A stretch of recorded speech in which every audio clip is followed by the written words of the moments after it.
Hi everyone, my name is Becky. Welcome to my channel. I do AngelScopes. AngelScopes are readings that I do where I tune in to the angels and also my guides and get messages and deliver those to you to help you along on your path as we go through the year. Now, this particular month of March 2018, we are going to be looking at that full moon occurring right out of the gate, guys, on March 1st, around 11 degrees Virgo. Now this particular full moon will be standing right across the sky from Pisces. So the Virgo-Pisces axis will indeed be in play. Now, if you know your natal chart, you could also see where 11 degrees Virgo is occurring there to get further clues. But for now, we're going to be looking at the solar chart, combining them with the tarot, and of course, I always give the last word to the angels. Now for me, astrology truly is a cosmic code. Really the language of source energy writ in the heavens. They're readily available for us to use as we go on our journey through this life. Now for me, this code, as it were, is always for our greatest good. It's always to help us as we go along. It's always there, given freely in love to all of us. And so, I would like to use that this month as we go through the readings. We're going to be looking at the configuration in the solar chart because that works for everybody. All right? So, hang on to your hats, guys. We are getting ready to enter March 2018 with a full moon right in Virgo. See you there.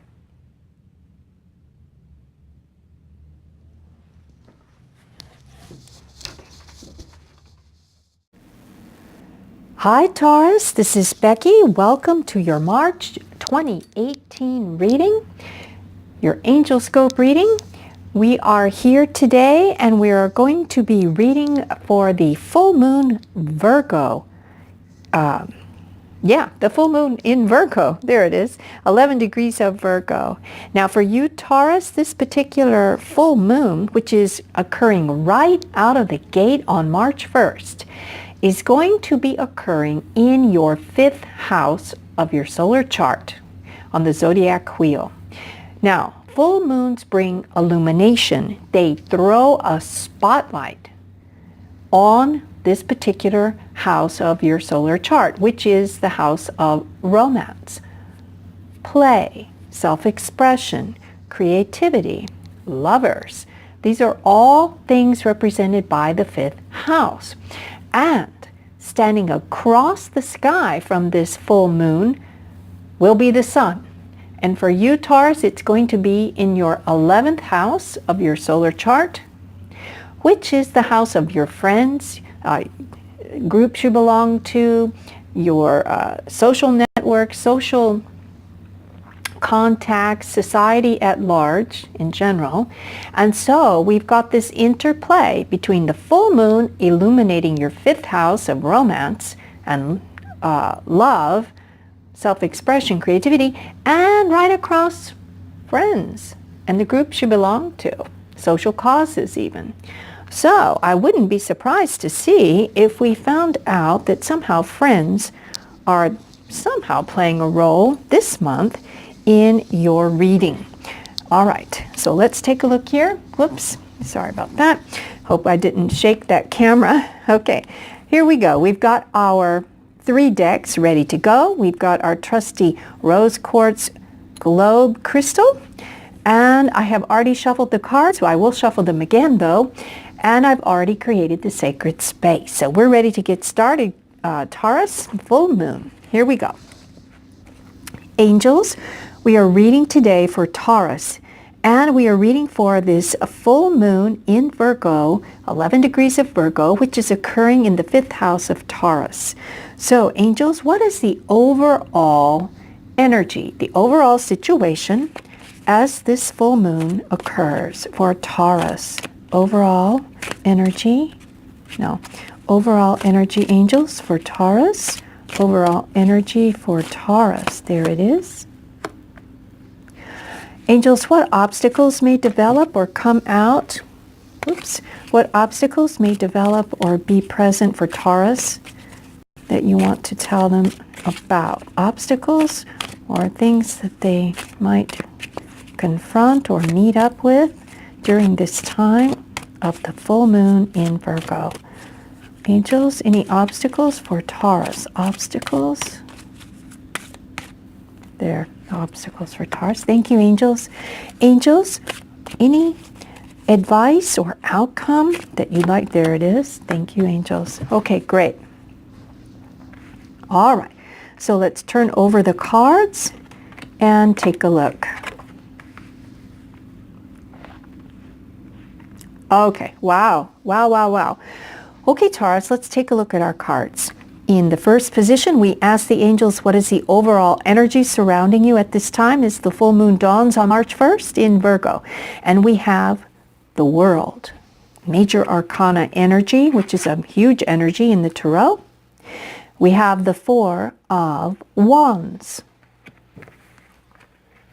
And we have the Three of Wands. Wow, we've got a lot of passion showing up in this spread. We have got a lot of stability showing up in this spread and a nice progression from the 3 to the 4. Let's see, how are we going to accomplish that? Now remember, let me just double check and make sure that this is all still in view, and it does appear to be, so that's good. Okay, let's take a look. Now, we ask the angels, what is the overall energy as you experience this full moon in Virgo, 11 degrees? And this is what we have. We have the World. For those of you who are not familiar with the Tarot, the World is the very last card in the major arcana, or the major energies of the Tarot. It is number 21, which ironically adds to 3, and we've got a 3 here. So let's talk about that. The World is always a card of completing one cycle and the birth of a new one. Because as you can see, this card here, we've got basically the lion, we've got the bull, we've got, I believe this relates to Aquarius, and we've got the eagle, Scorpio. So we've got the water, the air, the earth, and the fire. All 4 elements here present in the World card. And we've got this circle. It looks to me almost to be like some kind of leaf structure that's been woven together, maybe laurel leaves or some kind of leaves. I'm not really certain exactly what that is, but it's been fastened together with this red ribbon. And inside the circle, which looks like an egg shape, an oval shape, is this woman dancing. And she represents the birth of something new. So what we can say, the energy as this full moon shines a spotlight on your house of romance, love, creativity, lovers, new ideas, starting something new. What we have to say, Taurus, is you may be experiencing closing down an old chapter, and within that, after you do that, within all of that is the birth of a brand new life, a new life that sets you on to a new path, a new journey. Now we ask the angels, what may be some obstacles that come up? And they have presented us here with the Four of Wands. Look at this card, Taurus. I love this card. This is really one of my favorite cards in all tarot decks. I say that because the 4, which is the number of this card, the 4 rods here, rods represent creativity, which this full moon is highlighting for you. It represents, not only that, it represents love, which this full moon is highlighting. Remember, we said it's romance and love and lovers, okay? And this Four of Wands represents passion too, and new creative sprouts of new greenery here, and this bower of flowers, which represents new growth, new chapter, new beginnings, the birth, the springing forth of something stable. This is the marriage card to me. All right? It is one of the marriage cards to me. Now let me just say this. Because this is in the obstacles position, or something you may have to deal with that's not, very easy or clear on how to deal with it. The angels are saying here, possibly what you're trying to start, Taurus, is to wrap up something, an old way of life, perhaps without the stability in your romantic endeavors or romantic sphere. Because this is fifth house energy, my guess is, you've walked a long path and you've wound up in a place where, you're not quite to where you want to be in love, but you've already wrapping up that path of being not where you want to be, because now you're ready to give birth to something new. So as you envision what you want to give birth to, which looks like to me, Taurus, for you, many of you, it's going to be a stable partnership with someone with whom you share a romantic energy, and maybe you're already in love with them, but you're definitely in a romance or thinking of romance with them. So if this is your goal, to achieve romance and possibly a stable union, here is the advice the angels are giving you, Taurus. And the angels are saying, okay, Taurus, if you really want to achieve the stable marriage or a stable partnership or stability in your romantic life, let us consider the number 3, the 3 of rods. And you can see this gentleman here. He is looking out to the sea or the future, over that hill anyway. It could be the sea. I'm not really sure if it looks like the sea. In some cards it is, and this one possibly. But he's looking out to the future. He's looking out to see, are his ships coming in? What is coming in for him? Has he negotiated properly in order to produce these rewards? Basically, the payback for all of his efforts. He's sent out his wish, and now he's waiting to receive the returns of his efforts. But the angels are saying these 3 wands for you, Taurus, represent the ability to, I want to say, collaborate. It's not so much negotiate, but it can be. But it's to form a collaborative partnership, so to speak. If you find that there's a bit of a waiting period, that's okay. You want to take your time making this collaboration, as it were. And it may be because this full moon in your 5th house is staring right across the sky to the sun in your 11th house of the house of friends and groups and social groups you belong to. It may be that you will turn to your friends for guidance. It may be that it just so happens a friend happens to say something one day, maybe not even any relation to what's going on in your mind about this romance and about starting a new chapter in romance. It may be some conversation you have with a friend that actually relates to your inner thoughts, and and it actually helps you. It actually helps you with this collaborative effort that you're going to have to engage in. You have got to collaborate and pull together with the person of your desire, the person you desire to collaborate with in love, to establish that firm foundation. You've got 3 wands, yes, but there's a 4th that you need to achieve, and you will achieve that if you desire it in collaboration with this other person. And by doing so, you stabilize what may not have felt stable to you in love. This is all about love, and it's all about other people helping you to see clearly how to set those 4 posts from 3 to 4 and establish this union.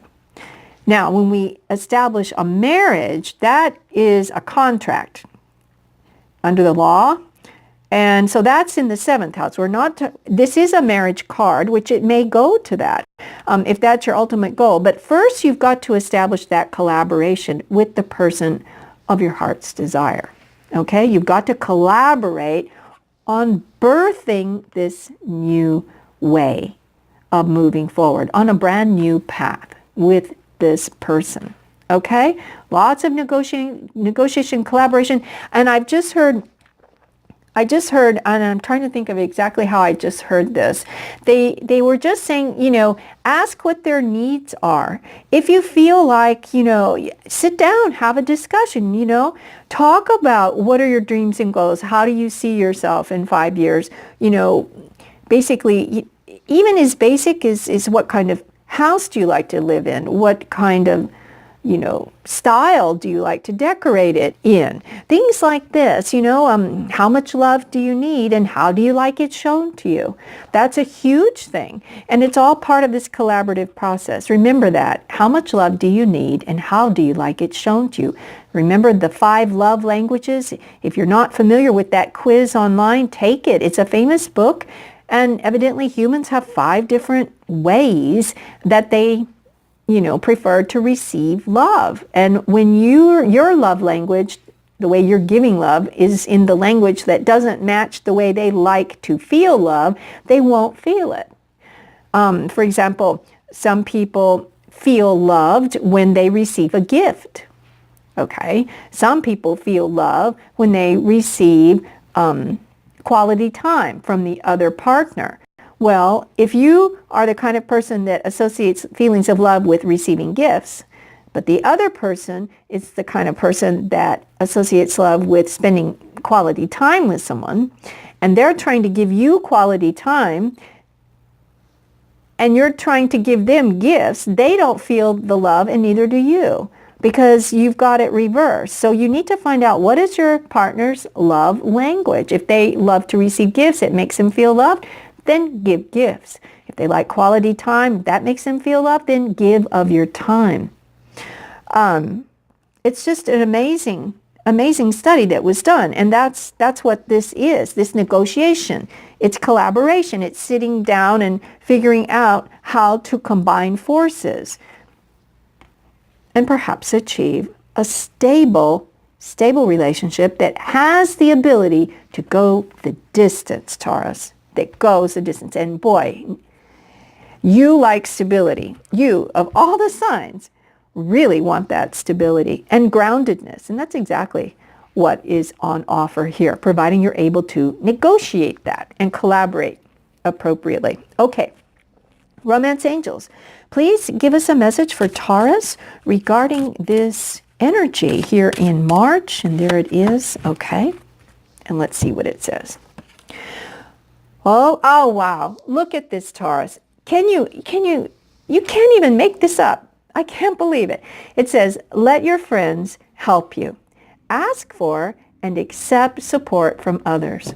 You know what? That's what we just said here. We just said, ask your friends, because that 5th house activation from the full moon is pinging across the sky into your 11th house of friends and social groups where the sun is sitting. So ask for help from those friends. Ask for collaboration. Ask for their input. Because by doing so, you're going to get the information you need and the information that will help you to achieve what it appears to be something you desire greatly, to turn that 3 into a 4. Okay? I love it. Thank you, angels. That's so beautiful. I'm going to just move these up and set these below them. Okay. And now we're going to take a look at the last message here from the angels. Angels, we are with Taurus, and we would like the final word, final information for them, the final message as they move through the energy here of this full moon. We just love it. Angels for Taurus. There it is. Okay, let's take a look. All right. This is the angel Layla, and she says, Taurus, spend time alone in nature, meditating about your desires and intentions.